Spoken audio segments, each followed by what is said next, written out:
Cool. So, yeah, this is my story of this weird thing that I did. So I guess a little bit about myself. So I'm the founder of Interrupt Labs. It's a hardware consultancy, engineering consultancy in Squamish. We do all of these things: real-time firmware, electrical engineering, embedded Linux, robotics, some blockchain, security hardware, and some machine learning stuff, more towards like machine learning on the edge, so like running on very low power hardware. Like if you want to run like, I don't know, a neural net in the middle of nowhere on like a AA battery for a month or something like that. That's a ridiculous picture of me my girlfriend drew of me, so you can tell I'm a pretty serious person. So why? So the idea of the self-destructing USB drive came to me probably, I don't know, on a walk or something. The idea of it is that if you're a journalist working in a dangerous country, you get picked up by the police, maybe you're investigating some corrupt something. If they find you with a encrypted USB drive, typically they might assume that you're just guilty, just because people don't typically travel with encrypted drives, and you want to have your data with you, that you're working on a case or whatever. This is this kind of scenario that I've made up, and that's why I decided to pursue this. Oh yeah, if anyone has any questions, like you can just blurt it out. You don't have to. So the mission. I want this device to be discreet, quiet, and effective. So it shouldn't actually like explode or harm anyone or do anything insane like that. It should just quietly destroy itself and cease to kind of work. It should be an affordable device. I want this to be 100% open source, so it doesn't matter where you live. You should be able to have access to all the engineering documents and be able to build like something like this yourself. And in addition to that, all the CAD software used to develop the device should also be open source. So those are some open source CAD softwares that I use. And so again, you don't have to shell out like 10 grand for a copy of SolidWorks, which is it's a modeling software for mechanical things. And, I'm sure some people might know where that is. And I want to post it on my blog because I like blogging. So I kind of made some initial posts and stuff, and it was actually very well received by a lot of people. It kind of went viral on Reddit, and people were posting about it on Hackaday, so I made a YouTube video about it, and that was well received. So I basically just, that's what kind of gives me motivation to keep going. People were basically stoked on this thing. So you have this device. How does it know if it should destroy itself or not? What do people never do before they plug in a USB drive? You guys ever licked your fingers before you plugged it in? Probably not. So, I mean, this strikes a nice balance between an engineering challenge and completely ridiculous. So basically, it is, if you lick your fingers before you plug it in, it's not going to blow up. And when I say blow up, it doesn't actually blow up, but, destroy itself. Yeah, so I guess I might actually get into the anatomy of a USB drive because it's important if you want to build something like this. So there's basically just kind of three main components. There's the hardware interface that actually plugs into the computer. There's a USB controller, which that basically is an interface between the USB of the computer and the flash memory. And then finally, there's a flash memory on the device as well. So they of course come in all different sizes and different packages and stuff like that.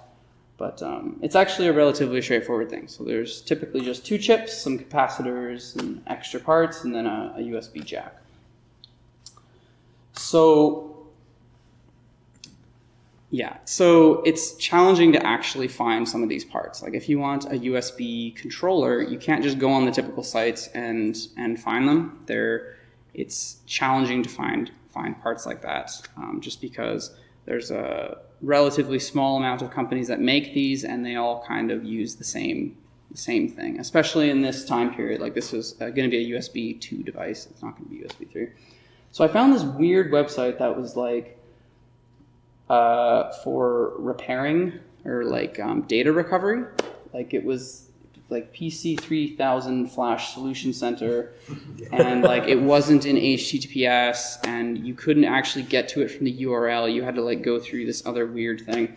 And I found like a list of all, these are the chips on the devices, and kind of how to like recover them. And I'm like, I don't want to recover, I actually want to build one of these things.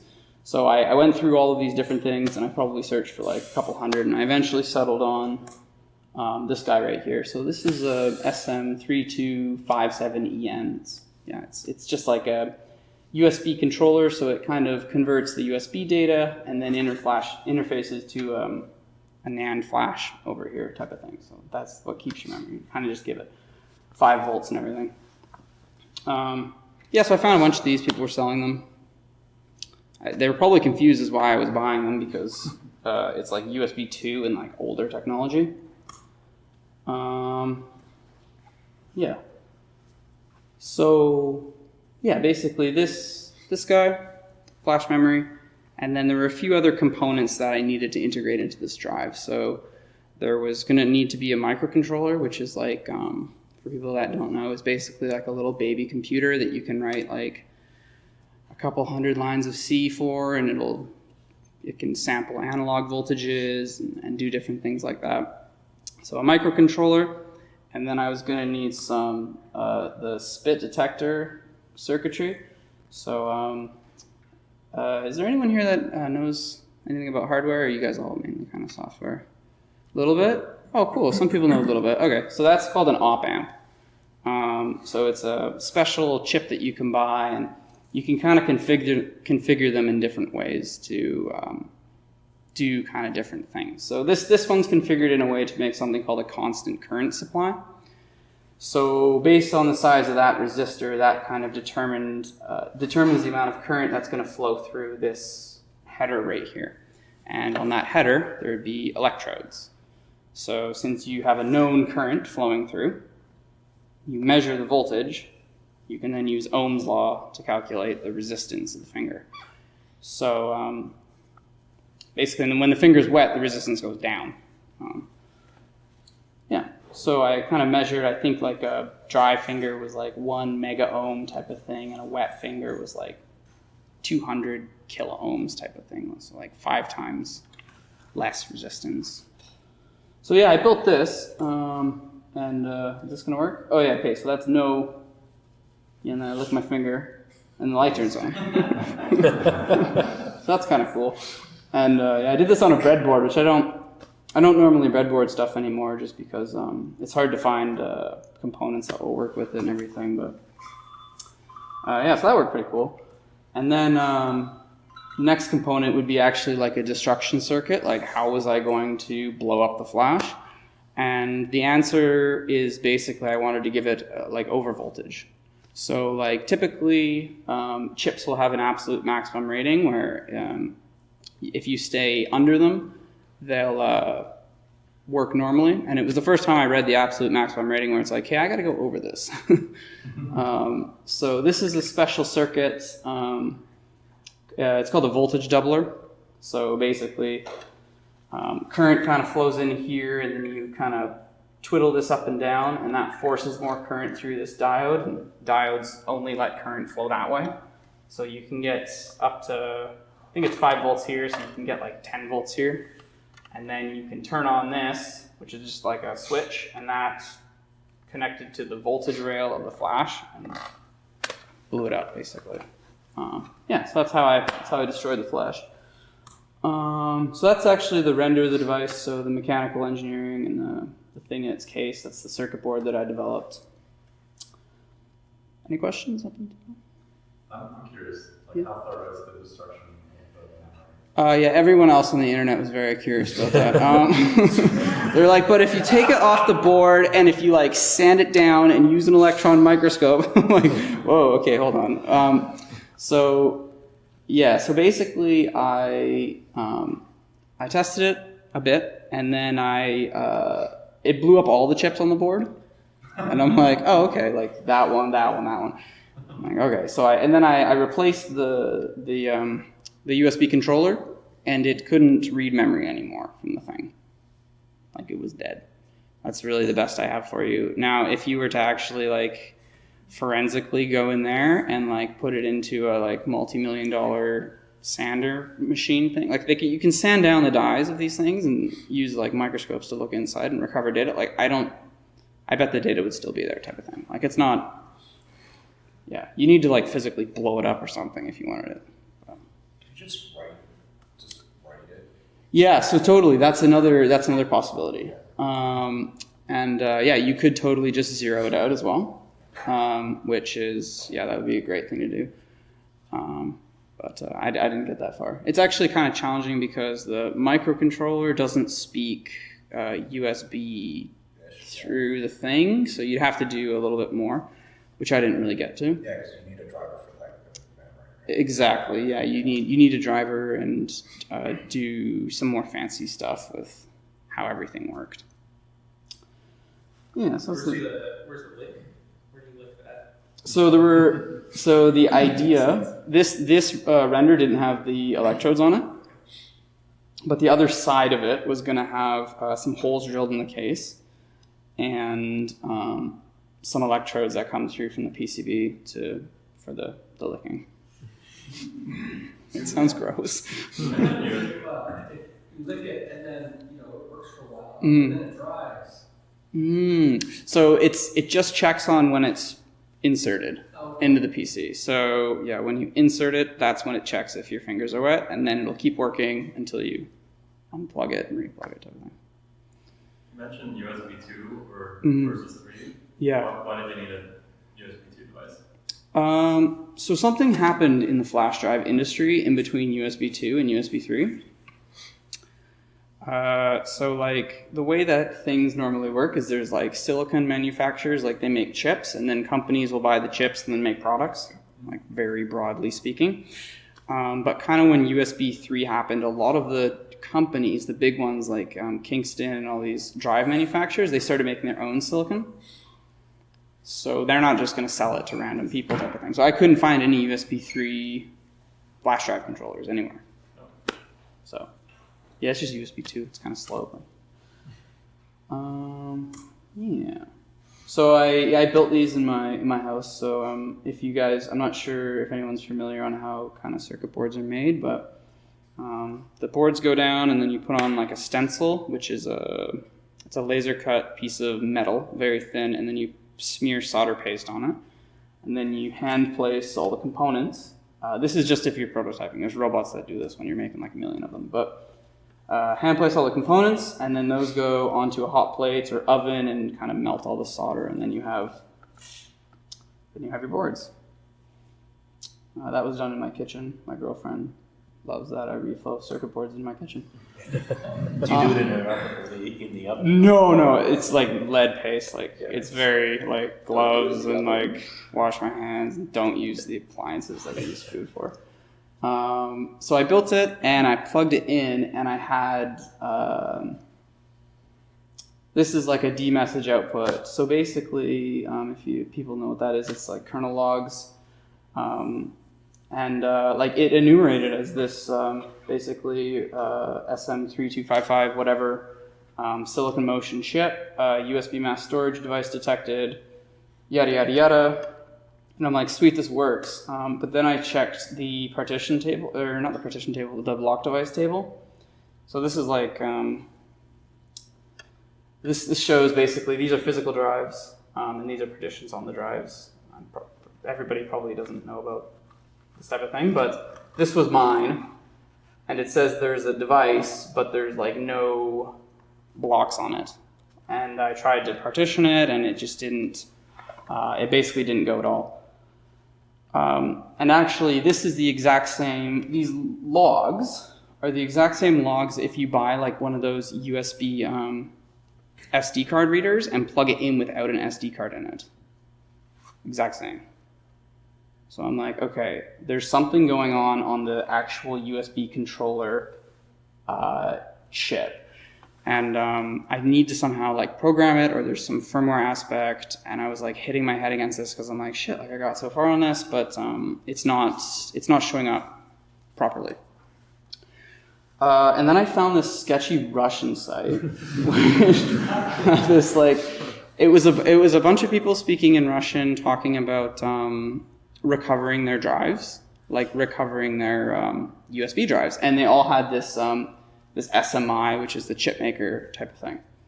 So I downloaded this software, and I don't have a Windows computer, so I fired up a Windows 7 virtual machine, which I totally obtained legitly. Just kidding. And it didn't work at all. But then, for some reason, I tried a Windows XP virtual machine, and that worked great. And well, actually, it's actually much a longer story than that. I spent quite a long time screwing around with one of the most confusing GUI interfaces I've ever used in my life, with all this mess everywhere. The Minecraft interface?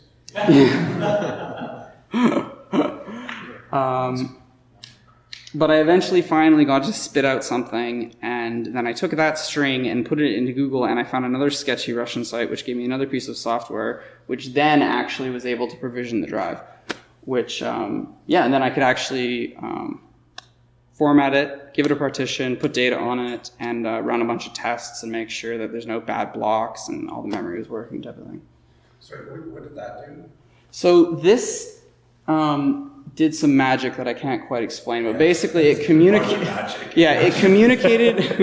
It communicated over USB to the USB controller IC. So the first thing that USB sees before it gets into Flash, and it did some sort of configuration on that. This is a factory application. Yeah, like this is what they would do in the factory type of thing. So that worked, which was like, I couldn't believe it actually worked, because I was working on no documentation and like this like podunk hardware that I built in my kitchen. So basically it was great. I actually built a USB drive, which was half the battle. To be honest, that was blowing it up is the easy part. Like actually building it with this weird hardware that I purchased off of AliExpress, that was the more challenging part. So the first thing I tested was the inhibit circuitry. So in addition to the full self-destruct, or FSD I call it, there's a soft mode where it doesn't actually blow it up. It just doesn't present the data. So I took the data from the signal from the microcontroller that detected if the fingers were wet, and I put it through a gate with this signal here, which that signal came from the USB controller. This is the flash memory. So basically I could turn off this essential signal. And that worked great because I could, basically you would plug it in and your computer would be like, this isn't working. And you'd be like, okay. So that was cool.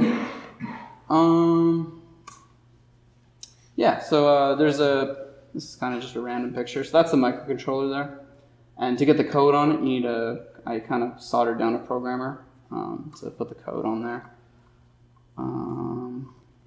And this is the full self-destruct test. So I basically tested it, and it smoked the flash.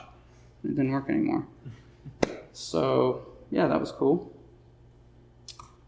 And that's a picture of the final device in its enclosure and ready to go. Yeah. Any questions?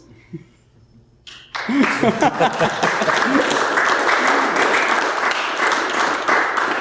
many did you make? I made 3 of them. But there's people on the internet that want to buy them now, so I think I'm going to sell some of them. We'll see. It got accepted to Crowd Supply, which is like a Kickstarter for open source hardware. So we'll see. Yeah. Was this like your first project like this that you've done, or what other sort of projects did you do before this to sort of get the knowledge to be able to do something like that?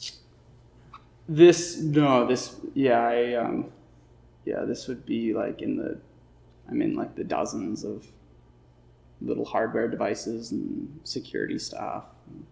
I've done quite a few different things. On the wet finger test, I'm curious if it to know if you had any other theories of how you could do it. Like, how did you choose this specific route? Because it was the most insane. And then there's another one where I was talking to some people, and they're like, well, why don't you just plug it in 3 times rapidly? And I'm like, that's a way better idea. Like, that's way more functional. Like, it's way more robust. Because it's like, what if it's hot out and you're sweating? So, whoever. I was wondering, did you achieve your goals about open source? Because it seems like that version of Hacky hardware is probably not open source. It's definitely not open source, yeah. I didn't think that would be required in the beginning. And if it wasn't, then I would have. But it is, so it's not. Yeah, so I started decompiling it with Ghidra. I don't know if anyone's ever heard of that before. But that stuff's really hard to do. It takes a long time. Can you just see the interface? Pardon me? Can you just like look at the bytes out of center of the interface? Yes. I also thought about doing that, but that is also challenging and takes a long time. The thing is, once it's provisioned once, it doesn't need to, that shouldn't really need to ever happen again. Because that provisionment step basically just told the USB controller the size of the flash and some other things. So unless you're going to replace the flash, which might actually be relevant for this product because you're blowing it up. Yeah. Mm-hmm. How did you deal with false positives and false negatives for the wet fingers? Like, for example, if you had a sweaty finger, or if you licked your finger and it didn't trigger it. Or did you test any of that or anything? Or did you consider that? Yeah, I definitely considered it. And it's not the most robust thing.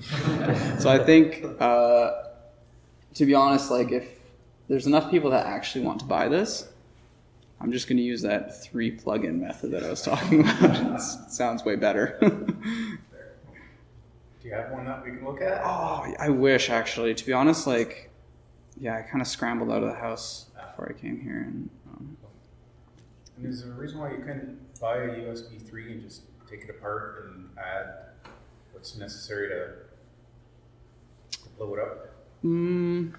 I think that probably would be good if I wanted to build one device. But I think most of the stuff that I do, I eventually like to, if it's possible, if people want it, be able to build like 100 of them. And like this is in a way that I can go to a board house and get a bunch of them made versus like taking if apart. you took it apart, you could, Oh, like reverse engineer it and use their stuff type of thing, or? I think buy a couple of USB 3s, take them apart, and see which one's easiest to.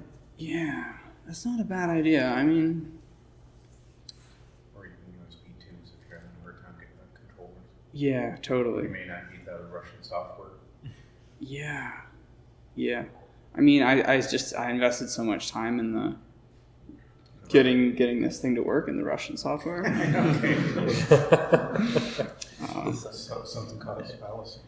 So would your microcontroller be powerful enough to actually do the USB driver stuff? So, Controlling yes, that's a really good point. When I started out this project, there were 3 different ways of doing this. One, using quite a powerful microcontroller to interface on USB and the flash side and do what you're suggesting. Like you would have to emulate something called USB mass storage device on the microcontroller and then pass data across the fabric into the flash. So yes, that definitely would be possible. And then the second way of doing it was with an FPGA or field programmable gate array, which is kind of like you can configure gates in a certain way it's very fast to do things like that. And the third way was this way. So I definitely did investigate that, but I couldn't quite find something that I liked that would do this basically. Yeah. I imagine the FPGA, right, it becomes more expensive. Fraction. Yeah. Also, I'm not very good with FPGAs, so there's that. Are you concerned that the security of this depends on people not knowing how to not set it up? Yeah. Am I concerned about that? I mean, if people won't buy it, Mm-hmm. you might want to have different ways of not triggering. Oh, self-destructing. yeah, So, it like, it would be hilarious if like the outcome of this is in 10 years time and sort of spy just like tries to fight him through his Suggestion for that is you can make it programmable, so you can plug it in, like there's a sequence or something. Interesting. Yeah, because I have some sort of fingerprint that's unique to this wire. Yeah. Just a switch. Yeah. That's possible. It ships in the light mode, the not destructing mode, and if you want to put it in the full destructing mode, you have to open it and cut a trace with an X-Acto knife, because if I sold these, people would just probably blow up their shit that I got for it. Yeah. Actually, you could sell them though, and people would buy them just to blow up a flash drive. Yeah, maybe. I mean, there are a lot of people that are like, "Can you sell this to me?" I'm like, "Why?" I mean, the other aspect of this whole thing was there aren't any open source flash drives on the market right now. Like there's, if you Google around, like no one's made one. Probably because nobody wants them, but also it's a learning opportunity for people that are interested in how some of these things work. So like a lot of the people that would be maybe buying something like this would be like, oh, I want to like program the microcontroller or learn about how this thing works, or I want to try that Russian software. It looks super cool. Probably not the last one, but yeah. So what I'm trying to say is it has educational purposes beyond its pure functionality as a security device. Can we just take a minute and say, like, ask all the old programmers here if you've ever ended up on like a Russian site trying to debug something, or a Chinese site and you're like, fuck, I've gone too far. I'm not old enough to know that. Yeah. I don't know the Russian. Yeah. Slow back and go, oh, it fixes it. How long was it for start to finish? Probably 4 months. Maybe working on it like on average, like five hours a week type of thing. Yeah. So what's the next project going to be? I don't know. I'm working with a few clients now, doing some client work. So some of this stuff has to take a bit of a backseat. But yeah, I'm not sure yet. I was thinking maybe have you guys seen those Flipper Zeros? Yeah, I was gonna make a better version of that. Maybe. It's kind of like I don't know, what is it? It's like a Tamagotchi mixed with like Arduino, mixed with like some like sub-gigahertz radios and stuff. Pardon me? Oh, does it? I'm not sure. It's a very useful hardware hacking device. Yeah, it's a little hardware hacking device basically is the short version. I'm not What sure. would you learn from this project that you'll probably take into your next one?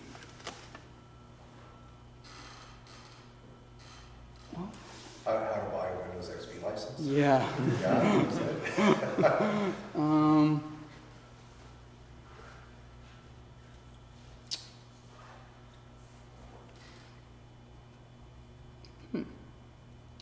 That's a good question. I guess I used to be quite nervous about sourcing parts on Alibaba, just because it's kind of like, where is it coming from? And I used to be more like focused on just using legitimate suppliers. But I mean, all the stuff I got worked fine, so I don't know. Maybe I'll be a little bit more flexible when it comes to sourcing.